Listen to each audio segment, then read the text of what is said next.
Frozen 2. What a weirdly grim and confusing occurrence in Disney's history. A sequel to one of the most successful animated movies of all time, with the complete opposite message of its predecessor. And ever since Disney pushed Frozen 3 out another year, and yes, they are working on a third one, I couldn't help but think, if only Frozen 2 had a reschedule as well, because my goodness, did she need it. When we first saw the trailer, it was exciting but also daunting to us because we hadn't actually animated anything on the movie yet other than some test scenes. Yeah, there were only 9 months between the teaser releasing and the world premiere, and for like 50% of that time, they didn't know Elsa's arc. If you watch the behind-the-scenes documentary, the team is so overworked and they're so tired, and I wish I could say their effort paid off. Unfortunately, the result is a bit of a mess. The plot is bizarre, the magic system makes no sense, and Elsa is just in constant pain. It is crazy that Frozen 2 made almost $1.5 billion, which is more than Frozen 1, by the way. And this was most certainly off the backs of Anna and Elsa's brand recognition, and definitely not the plot, which has enough holes to reach the center of the earth. And I feel like now is the perfect time to discuss this as we enter into the winter season, because of the snow and such. So let's journey into the sequel that probably could have stayed into the unknown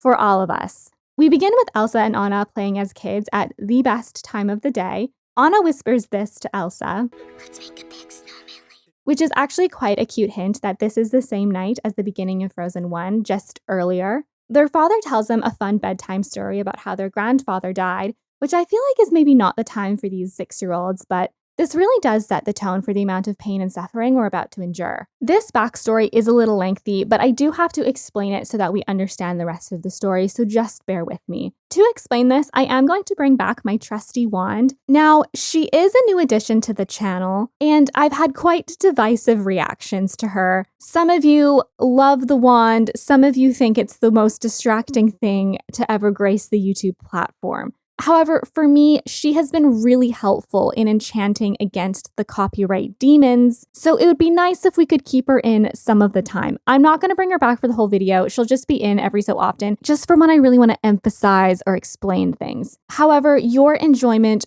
always comes first, so if you find her to be still really annoying, please let me know and we will retire her. So back to the prologue. As a kid, their dad visited an enchanted forest protected by elemental spirits: air, fire, water, and earth. This is really as simple as the lore gets. The magic system in this children's movie is not understandable even to an adult. The forest is also home to the Northuldra people, who worked in harmony with the magic. As a peace offering between the two groups, their grandfather built them a dam to, quote, strengthen their waters. Note later that Kristoff says this, "Well, if that dam broke, it would send a tidal wave so big it would wash away everything on this fjord." So if we just think about this for a second, their grandfather, King of Arendelle back in the day, built a dam that really didn't need to be here in the first place. So he pooled all of this water himself, knowing that if this were to ever break, it would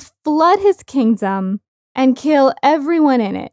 So he knowingly constructed a national security threat, which really isn't a sign of a great leader. This may or may not run in the family, as we'll see. Unfortunately, a fight breaks out, which enrages the magical spirits. The grandfather dies, and the spirits turn their magic on the people. Only their dad is saved with this very iconic call.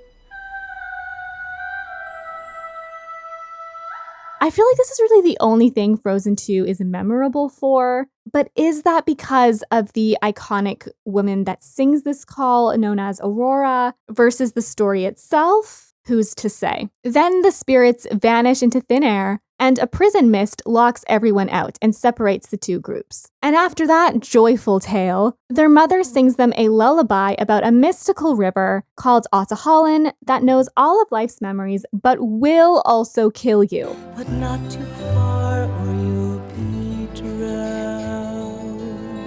Are you starting to sense the theme of death and suffering? Don't let this happy imagery fool you. Fast forward, and we're 3 years past the events of Frozen 1. Anna sings about things never changing with some pretty grim foreshadowing. Like how I'm holding on tight to you. not going to talk much about the music in this movie, but this song in particular doesn't really add much to the story. Usually Disney has these really great world-building songs that kind of establish where we are and what's going on. This song doesn't really show anything that we don't already see in other scenes. It really just talks about how great things are and that the town is happy. But I think this would have been a great opportunity to hint at the people's use of the elements, like fire and water, etc., so that it's really devastating when Elsa wakes up the angry spirits later and they can't use any elements, and not only that, they are forced out of their home by them. But instead, we have Olaf, who is a magical snowman, and my least favorite Disney sidekick, who is stressed about aging, which I'm sure resonates with every 6-year-old child. They really tried to make him a fully complex character, and I just think he does not need an arc. Just let him be a comic relief. We certainly do not need a whole song from this snowman halfway through the movie. I might have a biased vendetta against the snowman, so this will be the first and last time I am mentioning him. Then there's Kristoff, who is stressed about proposing to Anna. I would also argue he doesn't need a full song in the middle of the movie either. And I'm also not a big fan of Kristoff, so this will be the second and last time I am mentioning him. Anna is happy the way things are, and Elsa is hearing things. A lot of things, actually.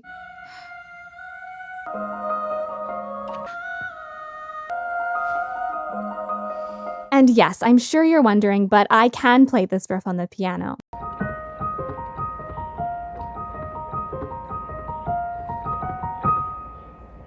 She's really good. Only Elsa can hear this call, and it inspires her to go, quote, into the unknown, which, if you think about it, is really just a repeat of Frozen 1, except this time she wants to leave Arendelle out of curiosity instead of fear. I just think that Elsa's story is so contradictory to how Frozen 1 ends and how this movie begins, which is accepting that she is a part of this family and a part of Arendelle, even with her weird, unexplained power. I actually don't feel at all that Elsa feels out of place, except for this random voice that keeps popping into her head. And I feel like they could have really shown that she still feels like an outcast or still craves some understanding about who she is. She isn't motivated by a clear internal desire. She's more forced to go outside because of this external call. I just feel like we could have seen what was going on in her head a little bit better.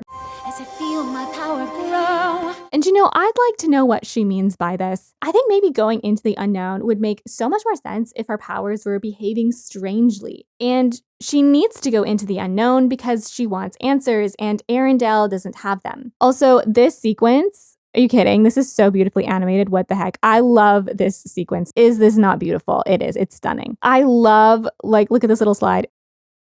Ugh, I love that. In an earlier version of the script, these diamonds that Elsa creates, they were originally raindrops that she freezes. And I think that makes so much more sense than them just appearing out of nowhere. And I'm not sure how Elsa isn't sliced to death here. This is the first time Disney has an actual death wish against her.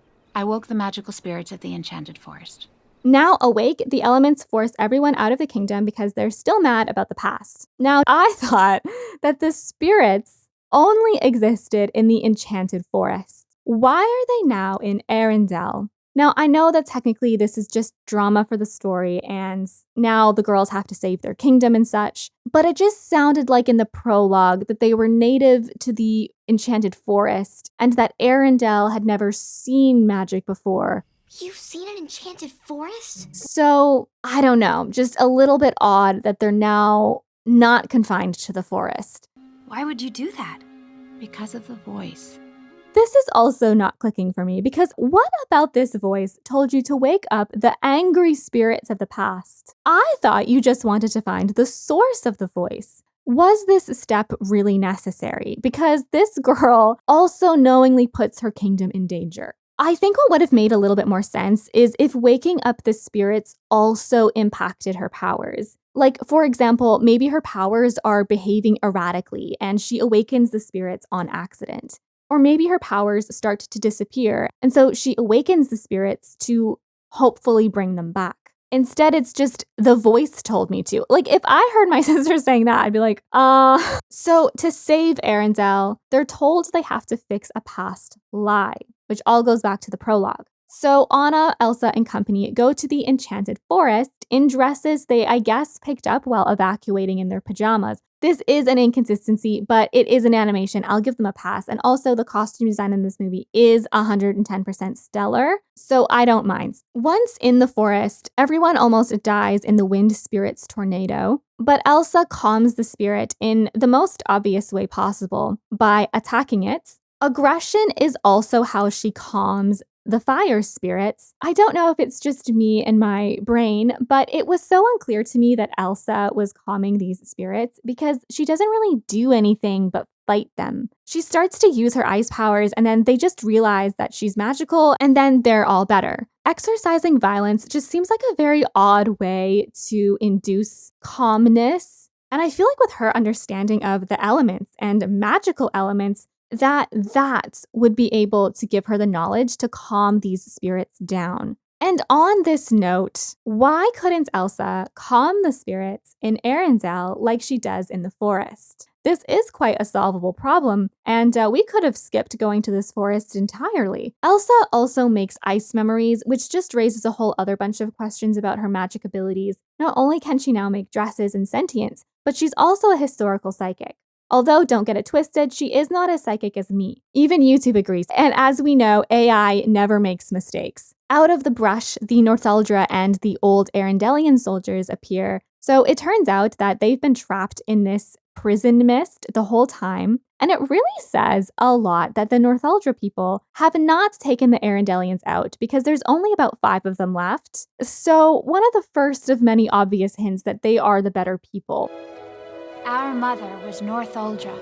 It turns out that Anna and Elsa are mixed. They are half Northuldran and half Arendellian, which means that Elsa's Northuldran mother, who grew up in a magical forest, never told Elsa about her heritage. And I feel like this could have helped immensely with Elsa's identity problems and severe depression. I just feel like this movie makes the first movie make a lot less sense, especially when it comes to her parents. Sorry to interject here, but I need to correct myself on something. For the rest of the video, I call the Northuldra Northuldran and or Northuldral, and it should be Northuldra, and I don't realize until the very end of the video where I still get the name wrong, so I think I got confused with Arendellian, but anyway, it should be Northuldra. And then at some point in the video, I do call him Matthias, and his name is Matthias. There's a moment of peace, and the goal becomes we need to save Arendelle, free the Northuldran forest, and also find this intrusive voice. But Elsa can't leave yet because there's earth giants roaming around at night. But the earth giants now roam the north at night. Now pause. Don't these two look like a great couple? I've said this before in a previous video, but I would have loved it if Frozen 2 focused on Elsa letting more people in to her life other than her sister and her immediate family. Because Frozen 1 was so much about how Elsa isolates herself, and I just feel like that's the logical progression for Elsa's character. For me personally, I love Disney romantic movies, so I just feel like the story writes itself from this, but I know that a lot of people also just love their independent ice queen, so I think that she could have also explored different relationships via a mentor or a friend. Or wouldn't it be cool if she had fire powers or something, and then they learned from each other, or maybe they start as rivals and then they learn from each other? That would be so much fun. Instead, we gotta go find a glacier. Later, Elsa sees the earth giants and she's like, I wonder if I can attack them so they can calm down. And Anna's like, please don't. Remember, the goal is to find the voice, find the truth, and get us home. I wonder if they could have found the truth of the past by simply talking to the people. The troll didn't specify that they had to find the voice to find the truth. I feel like if Anna and Elsa just talked to the people as a neutral third party, that could really help mend things over. I guess neither side is supposed to really know what happened in the past. Although I feel like Matthias, who was very close to their grandfather, would have known something. Library, second portrait on the left. You were her father's official guard. Heck, even child Anna figured it out. Why didn't Northuldra attack us anyway? Who attacks people who give them gifts? And perhaps from this, we could infer the real traitor. And since they give Anna the arc of becoming queen at the end, which I don't love, but if we're going to do that, if you showed Anna thinking about the people and bringing the people together and acting as a mediator and listening to each other's sides, I think that would have been great evidence for why she is a good leader. Although I still think Elsa should be Queen of Arendelle. They can't find Kristoff, and Elsa is totally unfazed and ready to leave without him. We're going now. And I don't blame her. But I thought they were family. Actually, just a few seconds ago, she almost left without Anna. Okay, keep going north. Elsa! And she's just like, does not care about them at all. I know I said I wasn't going to talk about Kristoff again, but I do actually think that he should have just been left to look over the townspeople and rule over them in the wake of Elsa and Anna instead of the troll. Then he would actually be doing something purposeful, because other than that, he doesn't really do much else. Anna and Elsa literally ditch him, and it does not change the story at all. Conveniently, they find their parents' shipwrecked boats, which is so grim. This is the literal place of death of their parents. I want to know what happened to them. There's this whole theme in the movie about how water has a memory, and Elsa makes all these ice memories from the past. And back to Elsa's magic system, if she can see these past memories and make these herself, why can't she just find the truth from the dewdrops in the forest where the betrayal happened? Are there limits to the memories that she can find? It seems she can find the memories that are related to her quite easily. She even shows her father's past in the tornado, and she is related to her grandfather. Does she really need Otto Holland to find the truth? Couldn't tell ya. This scene is actually only here to guilt trip Elsa that she caused her parents' death, which is just like they love traumatizing this poor girl. And so she separates from Anna so that Anna doesn't have the chance of dying either, because they have to go over the same dark sea, which is just like such a cheap way to separate the sisters again. And this surely looks like a death sentence too. This is also the same as Frozen 1. Elsa's fear of hurting Anna makes her separate from her, but this time she is rewarded for shutting her sister out, which is just going against the message of the first movie. So it's like 10 times worse. Although, listen, let me tell you, this scene of the movie, the greatest scene in animation I think I might have ever witnessed. I am obsessed with this scene. I could watch this forever. I actually wish the whole movie was this scene. This was the entire teaser trailer, actually, and I remember witnessing this when it first released, and I just thought it was the greatest teaser that had ever come out ever. This is my favorite part. Oh my God, the scale of this, the amount of computer simulation power that needed to generate all of these massive waves is probably just insane. The whole movie could have been this, and I would have been happy. Although it's not Frozen 2 if Elsa isn't almost murdered 15 times.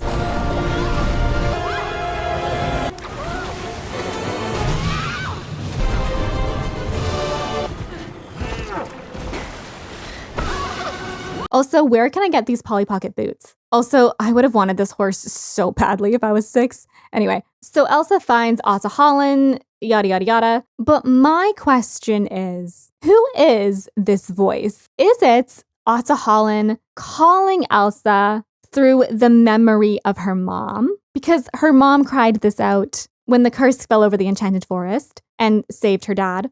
Or is it her mom speaking to her from the dead? Because this looks like it's happening in real time, but the call is from a past memory. And for some reason, the spirits can hear it as well. You hear it too. In the behind-the-scenes documentary, it's not surprising this is so confusing, because the writing team spent so long trying to figure out who was calling Elsa to this glacier. We've been following this voice, and then we get here and we see that it's an actual person. She gets there, she sees a glacier, and she suddenly realizes, like, there's no person, it's a glacier. It wasn't a person, it's a glacier. It's a singing glacier. Like, I just don't... She's seeing the reflection of the woman she's gonna be. I have to say, I'm a little confused. It's so dense. I think they did settle on the voice being her mom. I think the key to cracking Show Yourself really came with us finally making a decision about the voice. And so we all agreed definitively we're going to answer that the voice is the mother. But the question still stands. Is it her mom calling her, or is it Otto Holland using her mom to call to her? I don't know. I'm still really confused. At Otto Holland, Elsa becomes the 5th spirit, which they referenced earlier. There's a 5th spirit, said to be a bridge between us and the magic of nature. Now, was Elsa always the 5th spirit? Was there a fifth spirit before her? Why does the fifth spirit have ice powers when ice is just another formation of water? I think that's just gonna have to be left to interpretation. Another question for you. How do you feel about Elsa's fifth spirit transformation? Which do you like better, this one or Frozen 1? Like the dress, the hair, how it happens. I'd be curious to know because I have my opinions, but I would love to know what yours are. Then Atta Holland shows her the past. And I guess we're just going to glaze over the fact that her mom left her entire village of people for a foreign boy that she just met. I need to tell you about my past and where I'm from. I'm listening. This means the dad didn't know his wife is from the Northuldran people until way later. So they had kids, were married and everything until she told him. And you'd think that her mom would have said to him when she birthed a magical baby that, oh, this might be the magical spirits rewarding me for saving you. Instead, they both treated her as if she was a cursed child. Elsa learns the truth about the past and then actually dies, so I guess Disney's dreams do come true. However, shouldn't Atta Holland want Elsa to know the truth to set things right? I wonder why the glacier even calls her here only to kill her once she learns it. I think this is supposed to mirror Anna's choice and self-sacrifice in Frozen 1, but that was so much better because you could see the choice Anna had to make. Is she going to save herself or her sister? It's not clear that Elsa struggles with any sacrificial choice. She literally just jumps immediately off this cliff as if she'll be fine. And you could even argue that she didn't even have to go this far into Atta Holland, unlike Anna, who had to make a choice. You see, the dam will weaken their lands, so they will have to turn to me. At this point, it's fairly clear who betrayed who. Does she really need to go deeper into the glacier if she knows she's going to drown? And she can also hear perfectly fine from up on this cliff. They will come in celebration, and then we will know their size and strength. I feel like they should have muffled the voices or something so that she has to go deeper to hear them. It also could have been really interesting if she had some sort of overconfidence complex with her powers now that she's embraced them since Frozen 1, and she's just like on some power high with what she can achieve, and maybe she would have to suffer the consequences of that. And that Anna's worries and overprotectiveness in this whole movie, which she really does have because she's worried about losing Elsa again, would actually have some validity. Let me help you, please. I can't lose you, Elsa.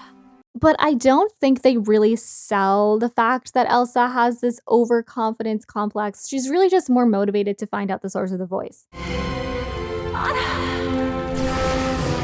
Not only can Elsa see the past, she can also transport it. Like, the amount of powers she has is absolutely crazy. And so she sends it to Anna as she dies. It turns out the grandfather didn't trust the Northuldrals because they worked with magic and he feared he couldn't control them, so he assassinated their leader. Which, if he knew he was going to do this, why did he bring his child to an inevitable war? Beats me. Anna realizes she has to remove this symbol of treachery to appease the spirits and fix the past. I know I wasn't going to mention Olaf again, but he dies here, and I just really wish he stayed that way. Through this, Anna realizes Elsa is dead, and I guess it's not Frozen 2 if Anna doesn't also have a death wish.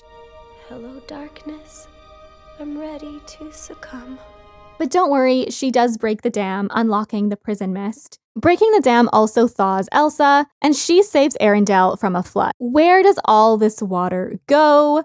Good question. It turns out the animators don't know either. And then the water's supposed to, it's got to go somewhere, right? Where's it gonna go? I don't know yet. So Anna appeases the spirits, and Elsa saves the townspeople, although I do feel like it should be the other way around. Also, Elsa calms the spirits earlier, right? But only by breaking the dam does this evaporate the mist. So my question is, why can Elsa calm the spirits if they were mad about the dam in the first place? Shouldn't they only be calm after the dam breaks? I'm only questioning because it's a bit confusing what the fifth spirit actually does. Well, actually, a bridge has two sides, and Mother had two daughters. We did this together. Okay, so I actually think that's a really cute line, and I do really like that they join the two groups of people together. Except it wasn't really together. They kind of did it separately. And actually, they'll continue to remain separate. Like I said before, I really don't love that Anna becomes queen. I thought it was so lovely that the people of Arendelle, who were once afraid of Elsa because she's so different, now accept her as their magical ruler. And I kind of liked how in Frozen 1, Anna gets Kristoff and Elsa gets the kingdom. And you see her really thriving as a ruler in the beginning of Frozen 2. Like, to just have Anna become queen is like so random. Anna can also make a fine ruler. I mean, this movie shows that she just can do the next right thing when things get hard and that she has a moral compass. But Elsa does this exact same thing, and there's no reason she can't be queen anymore. She just doesn't want it. I feel like they gave Anna the kingdom because Elsa just has so much pull with the kids because she has ice powers and they needed to give Anna something. So they're like, well, now she's a queen and they have equal power. But I don't know. I liked Elsa ruling her kingdom. You know, you belong up here.